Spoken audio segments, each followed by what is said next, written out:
అదే అన్న అత్తమ్మ కొడుకని వదిలిస్తానం కదా అదే ఆయనకి ఎక్కువైతుంది. అదేరా ఇప్పుడు నాన్నతో గొడవ పెట్టుకున్నాడు దాన్ని ఎట్లా ఆపుదామని చెప్పేసి మేము ఆలోచిస్తా అంటే ఇప్పుడు నువ్వు అనవసరంగా ఆయనతోటి మళ్ళీ గొడవ పెట్టుకొని నా చిన్న గొడవను కాస్త పెద్ద గొడవ చేసినావు కదరా. అయినాక చిన్న ఏంది పెద్ద ఏందన్న గొడవ అయింది అంతే చూసుకుందాం ఏం చేస్తాడు.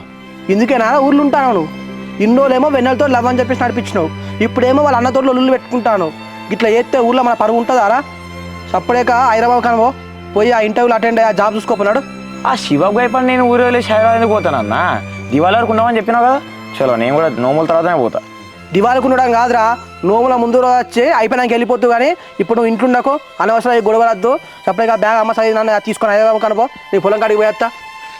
పోయే ముందు ఫోన్ చేయి.